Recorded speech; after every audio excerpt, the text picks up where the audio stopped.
Hey gang, Dr. Steve here, your Patriot Professor. Today, I'm taking a holiday pause to step back, pray, and be with my family, but I never want you to feel alone in this fight, so we set aside this special conversation for a day like today, a quiet moment to step out of the noise and remember faith, family, and freedom. As you watch this, treat it like a little respite, a little reset. Think, pray, and then share in the comments one way you're living out your values today so you can encourage your fellow patriots. Today, I wanted to talk about some of the objections to the war, and I wanted to situate and answer those objections in light of this rising sort of civcosm framework that we've been talking a lot about, because I've been making the argument that this really is the first civcosm war, civilizational cosmocracy war, where theopolitics, technopolitics, and astropolitics all come together and combine and reveal themselves in just the extraordinarily unique dynamics of what's happening in this war. And ironically, even a lot of the objections to this war, and they're perfectly valid. They're not being unreasonable. These objections, for sure, nobody likes war, but I do think that they are being put forward within a frame of reference that the war has largely rendered obsolete.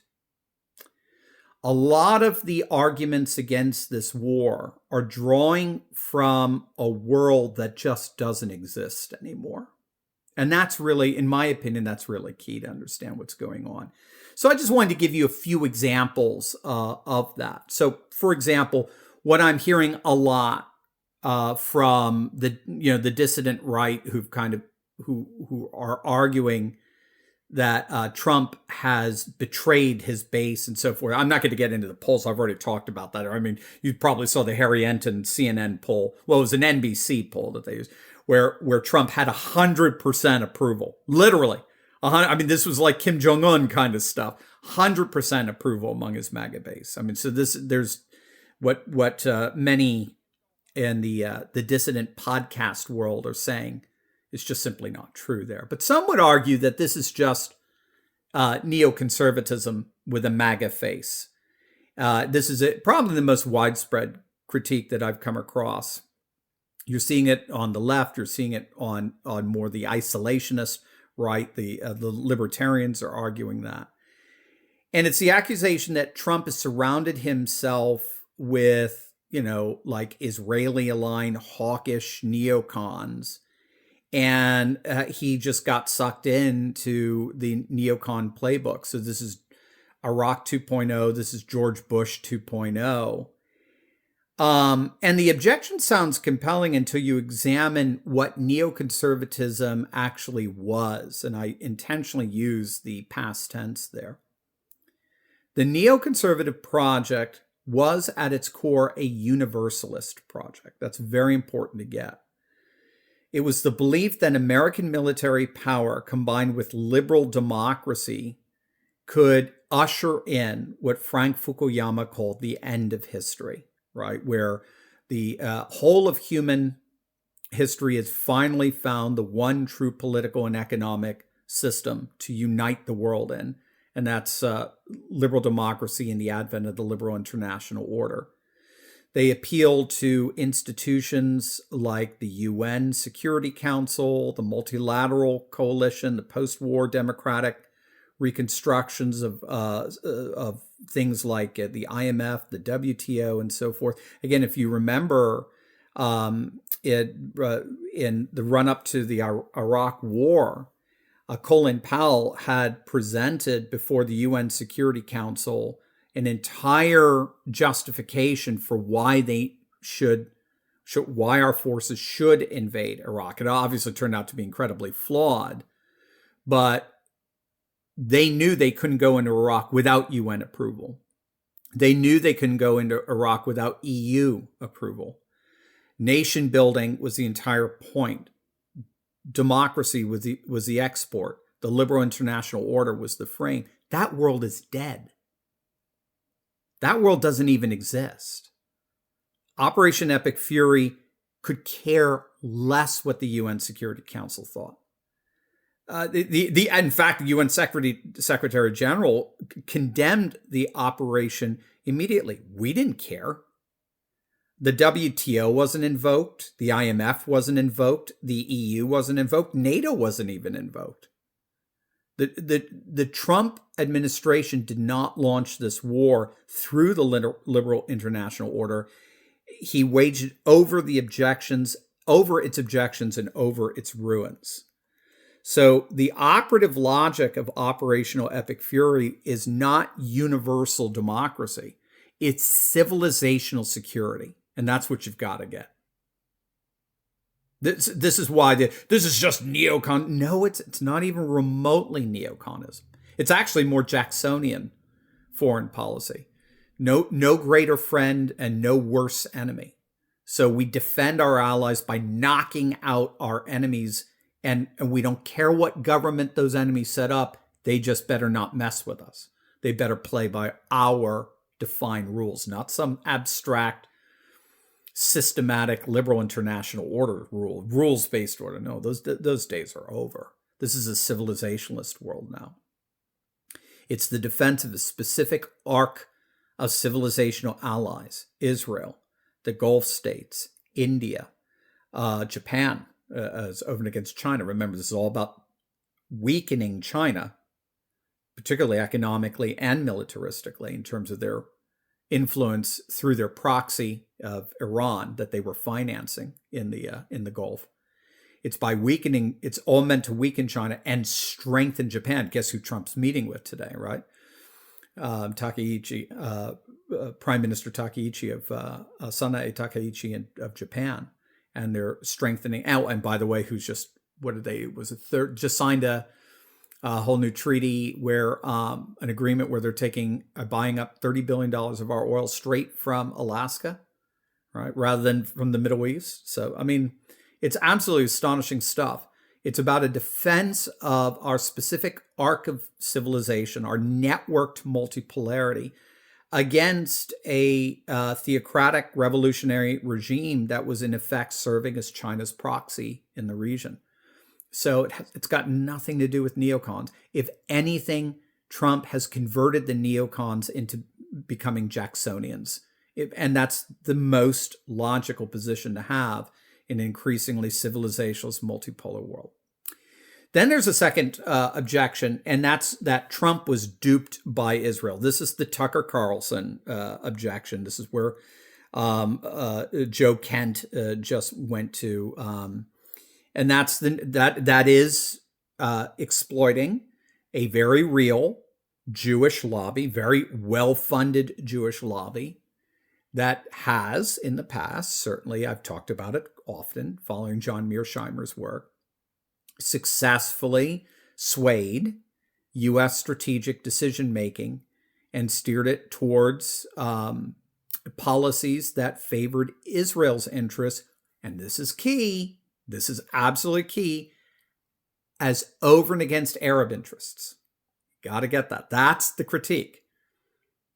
It was a certain specific historical period where the United States was navigating a Middle East in which Israel was diplomatically isolated, and where embracing their interests meant that we were structurally at odds with those of the Sunni Arab world.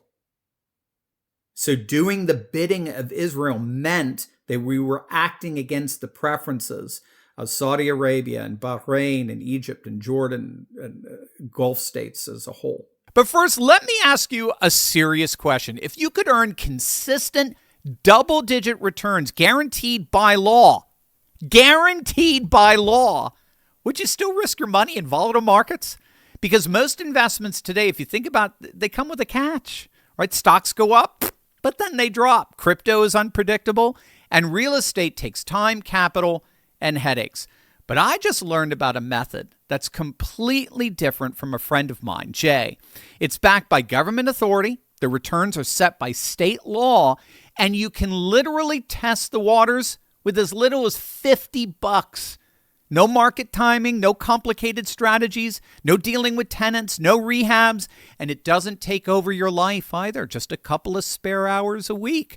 This is the kind of predictable, law-based return strategy that institutions and hedge funds have secretly relied on for years. But most Americans have never, ever been shown it. So I asked Jay how long it would take him to teach me.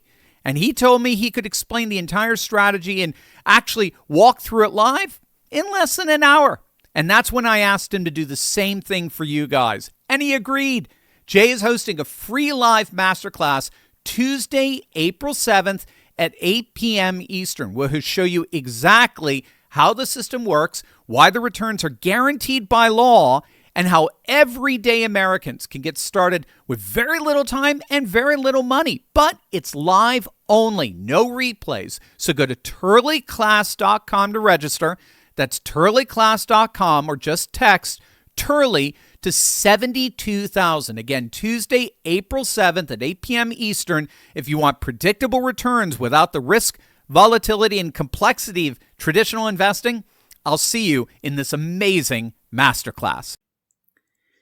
That world doesn't exist. That structural reality simply no longer exists.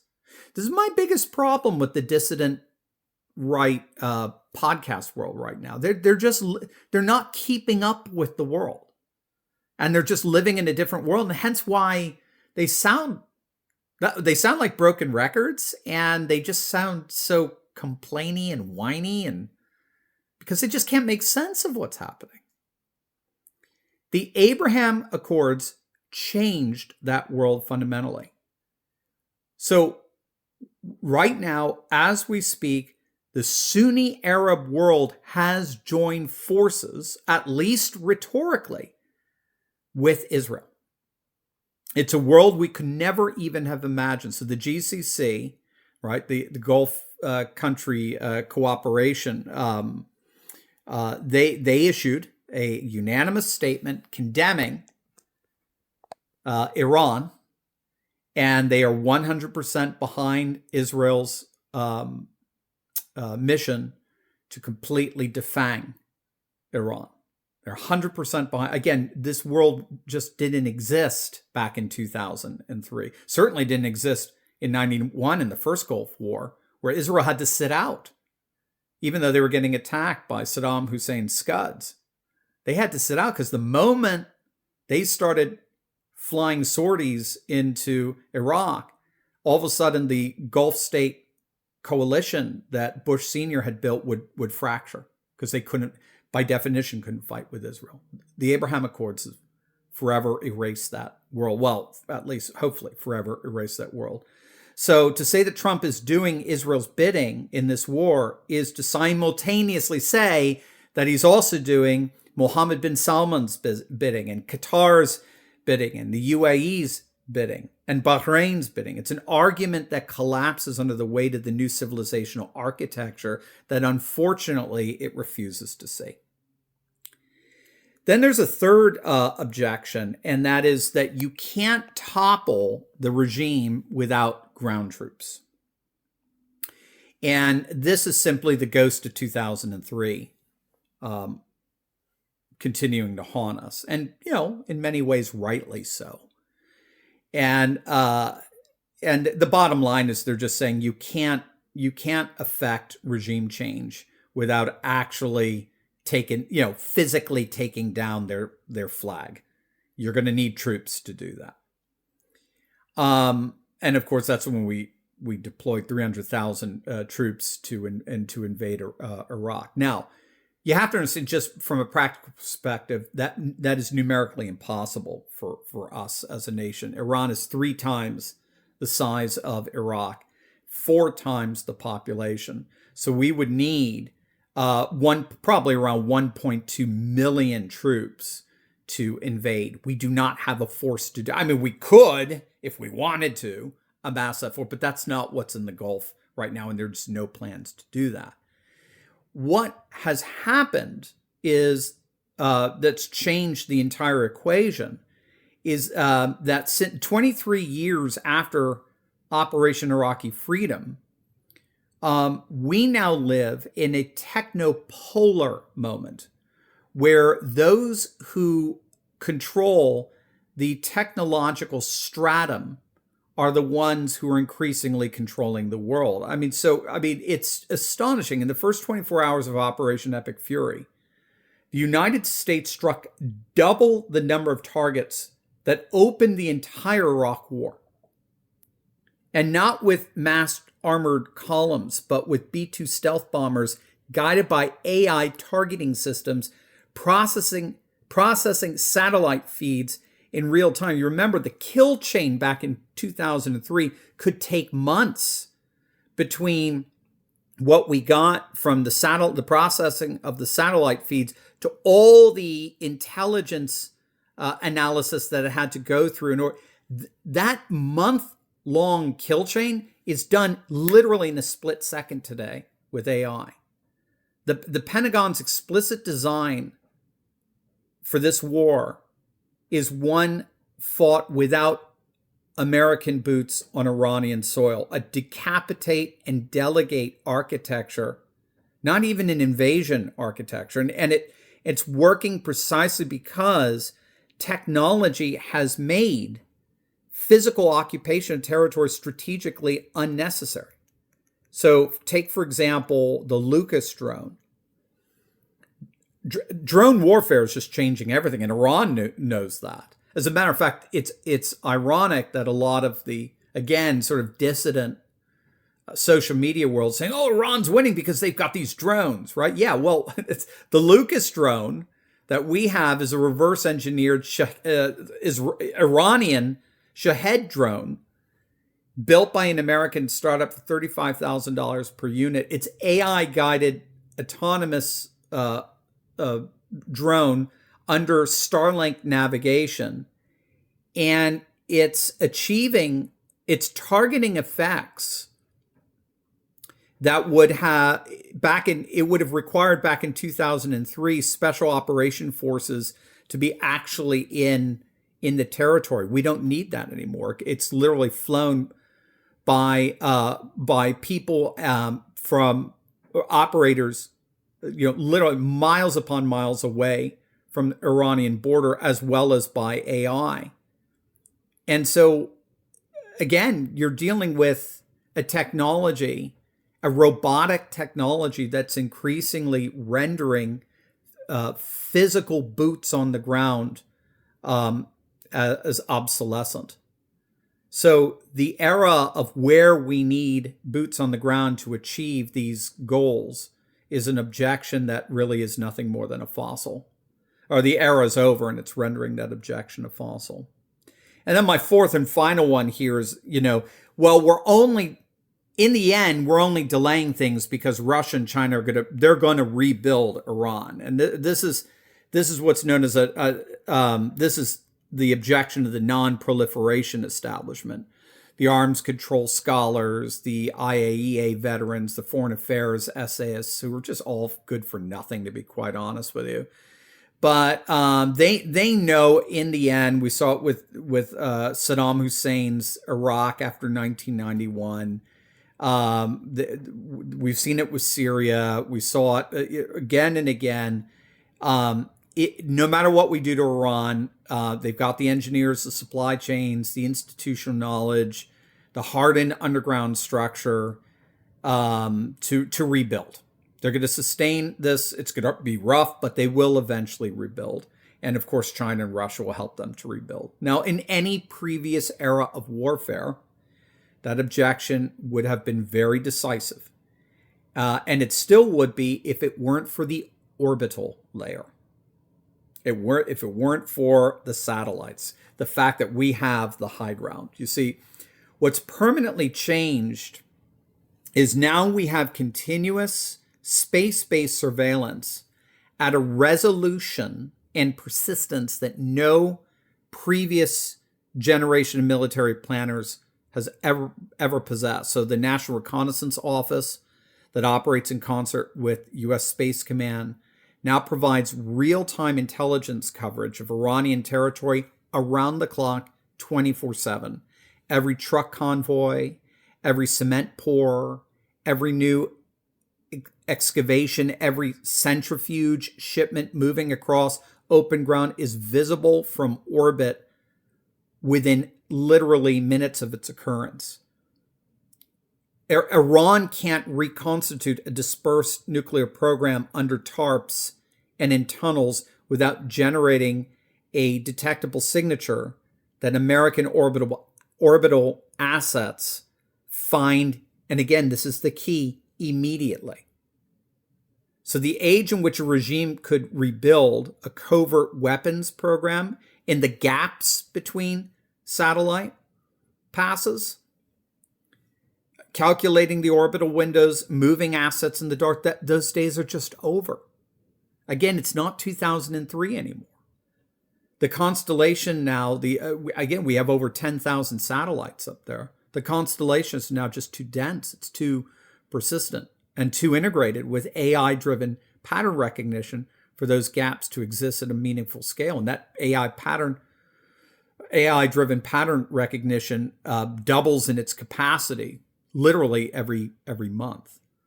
And of course, then there's Starlink. 6,000 of those satellites are Starlink satellites. And what happened is, we've been able to more or less penetrate Iran's attempts at trying to keep its people from the outside world, from outside information. What we've been able to do is we've been able to smuggle in all kinds of routers and so forth so that people can avail themselves of Starlink and be able to get information out to the outside world and also draw in information from the outside world. So there's really nothing comparable today to the old 1991 world where you kind of bomb Baghdad to smithereens, and then Saddam just spends the next 10 years rebuilding with the help of Russians and Chinese and so forth. I mean, they can do that, but they will be immediately called out for it, just like what we saw over the last year after we bombed them back in June of 2025. And Trump's immediately they're back at it again, trying to rebuild their nuclear capabilities. And he's like, guys, if you didn't get the message that time, you will get the message this time. You can't do anything in secret anymore. We see everything. So this is why I say in many ways, this is a war like no other. What the critics miss in every case across every objection was not a fact, it was a frame. They were measuring this war against the templates of the world that actually preceded it. The neocon world, the Israel lobby world, the industrial warfare world, the pre-orbital world. And in every case, this war refused to fit those worlds. It kept exceeding the template. It keeps operating in registers that the old vocabulary has no words for.